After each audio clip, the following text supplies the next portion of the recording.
Welcome to the Logic and Quantitative Reasoning Podcast. I'm your host, Dr. Russell Hamadi. I'm an associate professor of philosophy at Houston Baptist University and one of the designers of this course. Wherever you are, if you're driving or doing dishes or laundry, or unwinding after a long day at work, I hope you're having a great day. If you've taken my advice from the last week about practicing every day, you're probably listening to this podcast early on in the 8th week. Our final week! Hooray! For this week, we're examining probability. On this week's podcast, I wanted to share one of the most creative uses of probability I think I've ever heard.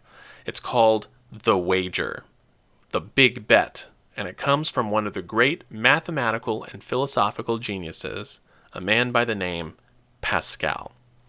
So in the wager, he begins by noting that there's been a lot of effort to try to prove that there's a God. If you're a believer, or if you're an unbeliever, an atheist, you might be trying to prove that there is no God. And there seems to be quite a few arguments both for and against. For there being a God, we have the existence of the universe. How could something come to exist out of nothing without something to create or start the process of existence? Or we could take a look at the incredible complexity of life on the planet Earth and say that this could not have arisen merely by chance. I mean, perhaps some elements of it, but not all of it. It's too grand, it's too perfect. Now, against the idea of there being a God, the atheists have often taken a look at the reality of the existence of evil in the world. If there was a God, they argue, there is no way a God of infinite perfection, infinite goodness, infinite power, infinite knowledge would knowingly allow the amount of pain and suffering that this world has. That it often seems like the suffering in the world is pointless. It has no redeeming value whatsoever, but yet creatures often endure the unimaginable, and a loving, real God would never allow it. So we seem to have arguments for and arguments against. And if you're someone who tries to believe the truth, this seems to be quite a difficult pickle to be in. Which arguments do you believe? Which groups have the better claim? So Pascal enters this debate in an unusual place. He says, look, if there is a God, God would be so different from us. So he would be infinite, and we're just finite. If there was a God, his idea of goodness would probably be different from ours, because God would have this perspective where he could examine the entire universe. Like we could, often people justify things by saying, well, they did it for the greater good. Well, how much could a human being know about the greater good? A lot of times they have their own biases. They have their own preferences. Plus, they have their own context that makes them feel like what's good for them is actually the greater good. But God would have none of those issues. And so for God to act for the greater good, he might will all sorts of different things that we would find incomprehensible. If there is a God, Pascal thinks, he would be so different from us, we could never know for sure whether he was there or not. There would be no way to prove it exactly. Our categories, our concepts would be inadequate to truly comprehend who God is. So we could never prove it one way or the other. Is there a God? Is there not a God? Pascal thinks there's no way to prove it. Well, you might think, well, this is a cause for despair then.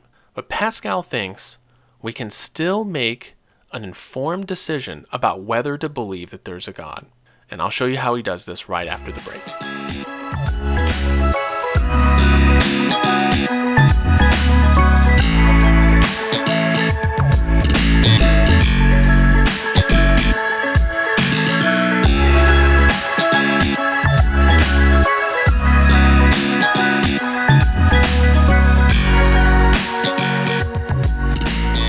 All right, welcome back. Now remember, Pascal thinks there's no way to prove whether or not there's a God. Maybe he's there, maybe he's not. Our concepts are not big enough or powerful enough to prove that he's there or prove that he's not there. So you might think, well, in that case, you don't choose, right? You don't, if you're confronted with inadequate amount of information, maybe it's better not to choose at all. Don't believe or don't not believe. Don't do anything. But Pascal notes you actually don't get to make this choice. You don't get to choose not to choose. He compares it to a coin being flipped out at the end of the universe. You're going to have to call the coin heads or tails, right? Heads, there's a God. Tails, there's no God, right? You're going to have to call the coin. You can't wait for the coin to fall, right? Because when the coin falls, you're dead, and it's too late, right? If there is a God and you waited till the coin fell to call it, it's too late. You've got to make the call while the coin is still in the air, while you're still alive. Well, what criteria could you use to call the coin, right? So if heads, there's a God, how would you know that heads is the right call to make? Or if tails, there's no God, how would you know that calling tails is the right call to make? Pascal thinks that we can actually determine a right answer for this based on the science of probability. We use probability all the time to make our decisions based on how likely certain outcomes are. So if you ever get behind the wheel of an automobile, you know that that's an inherently dangerous activity. As soon as you get behind the wheel of an automobile, your chance of dying or being injured goes way up. But you say, well, the probability of that happening is quite low, and here are the things that I would have to lose out on in my lifestyle to never drive or never be in an automobile ever again.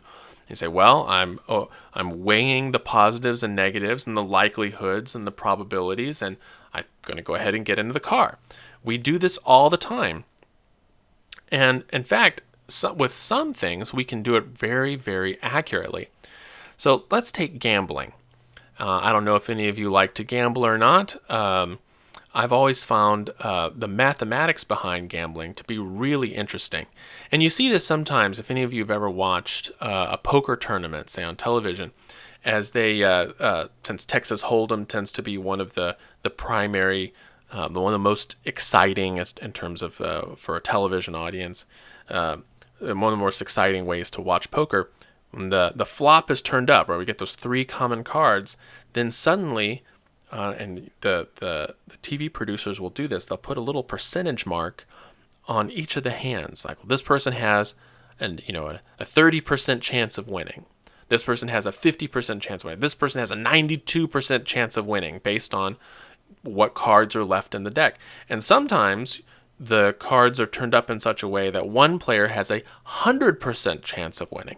No matter what cards are played, that person has a 100% chance of winning based on what cards are left, what the probabilities are, and so on. You can tell if something is a good bet by comparing the payout to the odds of winning. So let me give you an illustration. Let's say I was running a gambling operation, and it was a coin flip gambling operation. So we're going to flip a coin. It's a fair coin. It's not one of those where it's weighted or both sides are heads or something. It's a regular coin. There's a 50-50 chance of it going heads or tails. And during this game, you can bet, say, $1. You're going to put $1 in and call the coin. And if you win, you get $2. But if you lose, then I get to keep the $1. So it pays out 2-1. If you lose your wager. But if you win, you get 2-1. So you have a 1 in 2 chance of winning, heads or tails, and it pays out 2-1. So what this is what's called an even bet. You have a 50% chance of winning, and your payout is 2-1. So the longer you play, the more your earnings are going to be 0. You're not going to gain any money, but you're not going to lose any money either the longer you play. But what if, on the other hand, I only paid out $1.50? So you put in $1. If you lose all the points. You lose all your wager. But if you win $1.50. Well, this is an extraordinarily bad bet because the odds of you winning are lower than the ratio of return, which means that the longer you play, the less and less money you'll have. This is the way most casino games are operated. This one's really bad, but usually there's a slight, maybe only a couple percentage points, just a very slight edge to the casino, the house. So as long as that roulette wheel is turning or the dice are rolling, the establishment will gain small amounts of money. They will always be slightly up. The longer it goes, the more money they get. They don't have to cheat. Casinos don't have to cheat because every single game has a slight edge towards the casino. So yeah, sometimes people win. They pay out big bucks. They love, making the commercials where it's like, this person bought a car with the earnings at the roulette wheel, or this person played, the slot machine and won the jackpot and they won $1 million. And the casino loves paying those out because those are the kinds of things people come in that's the kind of thing that people will come in to try to duplicate that success. They want to be able to pull the lever and make $1 million. And the longer people pull the lever, the more people that pull the lever, the more money the casino gets. Of course, you could also have a bet that's a really, really good bet, right? So let's imagine our coin flip thing again. But now, instead of paying out 2-1, right? So if you put your dollar in and you win, instead of getting $2, let's say we make it 3-1. If you win, I give you $3. Now, is that a good bet? Well, that bet is amazing. That is a fantastic bet. In fact, it's not even gambling. If you find a casino out there doing coin flips, paying out 3-1, you should quit your job. You should just move there and just play that game all day, every day, because the longer you play, the more money you get, right? Because the ratio of return is greater than the odds of winning. So you just keep winning more and more and more. That's how you can tell if something is a good bet. So let's take a little break, and then we'll see how we can apply good bet, bad bet to the idea of, is there a God?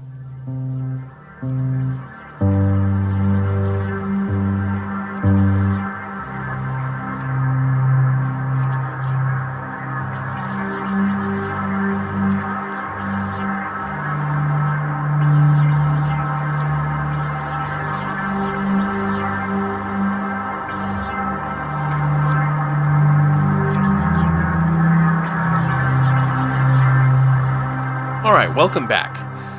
Let's think here. We've got science for probability. We have a definition for what makes for a good bet and a bad bet. Let's see if we can apply this to the idea of belief in God. Okay, God. He either exists or he doesn't, and you have to call the coin while the coin is still in the air. Well, how are you going to do this? Well, let's examine the payout. Okay, what are you betting when you're betting that there's a God? Now, when I ask my students this, a lot of times they'll say things like, well, you're betting, a few hours a week. I guess they're imagining you go to Sunday school and church, or maybe you're betting a tithe. So in some Christian denominations, it's expected that you would give 10% of your income to the church. So you think, well, all right, I'm betting 10% of my income, or I'm betting a few hours of the week. That's what I'm betting when I'm betting that there's a God. But I don't think this goes far enough. If you're really betting that there's a God, and you're really serious about this bet, you're not just spending a few hours a week at church or devoting 10% of your income. It would probably, this bet, the bet that there's a God, would probably take over your entire life. Your entire life would be different based on the bet that there is a God. Your priorities would be different. The way you would parent your children would be different. The way you would select someone to marry would be different. The kind of career you choose might be different. And in fact, even if the career was the same, the reason that you chose the career might be different. So, for example, I tend to have a lot of nursing students. Well, one reason to get into nursing is that it's good job security. There's a high demand for nurses, especially nursing practitioners, at least when this was recorded. And so if you're in a market like that has a lot of need, then not only can you get a job, but you can get a job probably where you want to get a job. If you want to move to Boston or Seattle, or maybe go to some other part of the country that you've always wanted to visit, you could work there for a year and take your nursing degree and turn it into job security, turn it into money. So you think, well, that's a good reason to be in nursing, and that's fine. But if you were making the God bet, right, if you were betting that there was a God, then you wouldn't be able to simply choose nursing because the money was good or because it was stable employment. No, you would have to take very seriously this idea that you're commanded, let's say through Christianity, you're commanded to not only love God, but love your neighbor. So why be a nurse? Because you're going to be surrounded by people who are sick and in pain, people who are at the depths of need at that very moment, and that you will be able to alleviate their pain, to bind their wounds, right, to help and assist them on their road to health. And so why choose nursing? It's because this is the best avenue you can think of to love your neighbor. The money, sure, that's great. You got to pick some career, you got to live. But why nursing? Because now you can love your neighbor. And you could love God by helping the neighbor, by appreciating the powers of healing that he has placed into the body, right? That this can be a worshipful experience to be a nurse. So this isn't, the bet that there's a God isn't for a couple hours each Sunday afternoon. This bet would probably influence every single part of your life. So what is it that you're putting into the slot machine? What is it? What's the wager? What are you putting forward on the table as the coin is being flipped in the air? Well, you're putting your entire life. And you've got to live one way or the other. You don't get to opt out of this choice. You're either going to live for the reasons that I'm talking about here, like live because you think that there's a God and live in that way, or you're going to live in a way that represents there not being a God. But you got to live one way or the other. You still got to make your choices and go through life. So the bet here is one life. One life goes in. What's the return? Let's say you bet that there's no God, right? You call tails, and it lands tails. You win. There's no God. You called it that there was no God. All right, what do you win? What do you get for that one life being put in? Nothing. You get nothing. So if there's no God, that means that when the coin lands tails, you're dead. And so that means there's just nothing. Nothing happens. Your body decomposes. You're not conscious. You're not a ghost, right? It's not like it's not like you're going to have the satisfaction of knowing you were right? It's not like your last moment, the priest comes and says, "Are you sure you don't want to repent?" And you're like, "No, there's no God." And then you breathe your last, and then you have this moment where you're like, "Ha, I was right. There's no God here. I win." It's like, nope. You breathe your last, and then that's just it. There's nothing. You don't even get the satisfaction of being right. Of course, if you call tails and there is a God, that's not really a great outcome. I mean, if you live your life as if there were no God, and you're like, nope, I'm calling tails, that's it, there's no God, I'm not going to believe, and you die, and there is a God, you get a final judgment of some sort, he's probably not going to look very kindly on you ignoring him or acting as though he were not real. So that's pretty bad. I think we want to avoid that outcome, right? That you probably will be in for some sort of bad afterlife, some sort of punishment. But anyway, let's say you call heads, right? Let's say the coin is being flipped, and you call heads that there is a God, but it turns out that you are wrong, that there is no God. You lose the bet, right? The coin's in the air, you're like, heads, I believe, you become a missionary, whatever, and it lands tails, there's no God. What then? Well, in the same way, now my students sometimes get confused about this because they think to themselves like, well, you'll be disappointed, right? You'll die and there won't be a heaven and it'll be sad for you. But it's like, oh no, it won't be. Because when you die, there's nothing if there's no God, right? If there's no spiritual world, if there's no supernatural, then when you die, you're just dead. There's nothing. So you don't even get to be disappointed, right? You're sitting there, the priest is next to you and he says, are you ready to meet, your Savior? And you say, yes, I'm ready, sweet Lord Jesus. And you die. But remember, there's no God in this scenario. Well, then what? You're like, oh no, I thought he would be here and there's nothing. Nope. You're just dead.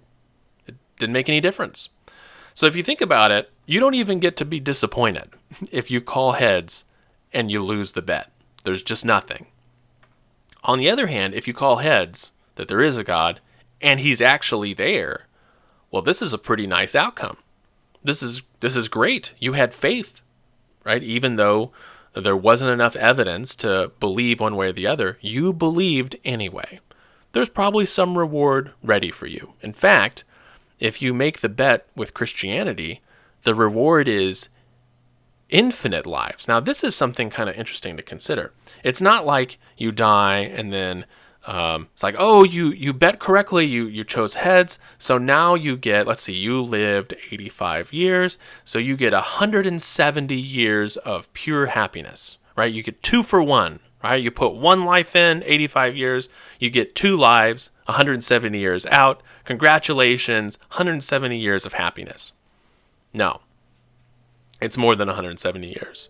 It's more than 200 years, or 300, or 1,000. You get an infinity of happiness as a return. You put 1 life in, you get an infinity of lives, an infinity worth of happy life out. Well, that seems that then the bet would be good no matter how bad the odds were.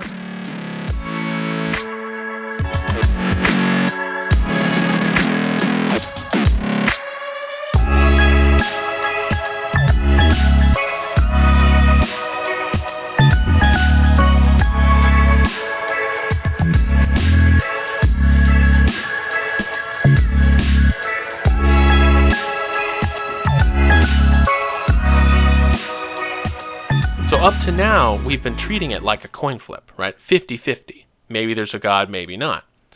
But what if you thought that the odds were actually against the idea of there being a God? What if you thought that God's existence was unlikely? Is it still a good bet? Well, yeah, because you're getting so much return, it's still a good bet. Right? Think about it like this. If we were going to roll a 20-sided die, 20 sides, okay, and you had to pick the number, and you had to bet you were going to bet $1, and the return was $10,000. I mean, you would take the bet. Like, I would keep on rolling the die. Like, I'll just keep on making that bet because I have a 1 in 20 chance of winning, but my payout is 10,000 to 1. Like, oh my gosh, this is the best bet of all time. Well, even if I thought that winning the God bet, let's say it's 1 in a million. Let's say I think that the existence of God was 1 in a million. It was that unlikely. But I'm putting in 1 life and getting an infinity of life back. Why wouldn't you take the bet? Sounds like a great bet. I said, well, surely there's something that you lose, right? Like, okay, you put in the bet, right? You put in the life. Surely if you lose this bet, if it turns out that the coin lands tails, if there is no God, then you lost something. And Pascal does admit that, yes, you do kind of lose something. You lose, he calls them the noxious pleasures, right? You lose out on, let's say, if you go into business and you make the God bet, you're not allowed to utterly crush your competitors and abuse your labor. Right? You're not allowed to completely exploit people. You're not allowed to say make money profiting off the pain and suffering of other people. So like you couldn't become a pimp or a madam, for example. You couldn't become a drug dealer. Right? Those are certain things that you wouldn't be allowed to do. You couldn't spend all of your time if you believed in God, if you were making a God bet. You couldn't spend all of your time, say, in a drugged out haze, just searching for the next high. Like, you couldn't do that, right? That wouldn't be allowed. And if you thought, well, okay, yeah, I would, if I make the God bet, I miss out on my opportunity to become a horrible person. Well, that doesn't sound so bad, right? Or I miss out on my opportunity to become a criminal or a drug dealer, to be focused purely on my own self-benefit without regard to anyone else. Yeah, you missed out on that. But, I mean, to be honest, you shouldn't be doing that stuff anyway. Like, is that really the path of happiness? Is exploiting other people going to make you happy for real? Of course not. Right? That's the kind of way that people who exploit others, they're miserable. Right? That's stuff you shouldn't be doing anyway. So really, he says, you have absolutely nothing to lose. The worst case scenario for you, losing the bet, is the same as the best case scenario, winning the bet, if you bet that there's no God. If you bet there's no God, your upside is the same as the downside for the people that bet there's a God. And for the people who bet there's a God, if he's there, your upside is so great, it completely overcomes however low you think the odds are. So I want you to imagine this. Imagine going to a church and giving a testimony and saying, well, friends, I'm pretty sure there's no God. I think it's extremely unlikely. But the good news is so good, I just have to believe. So here I am, 100% committed to something that I think may not even be true. So ask yourself, does this count as faith? I hope it does. I hope you've enjoyed these podcasts, and I hope you've gotten a lot out of this course. This is our last week, so there's not much left to do. Remember to practice. Good luck on your final exams, and I hope we meet in some class in the future. Take care.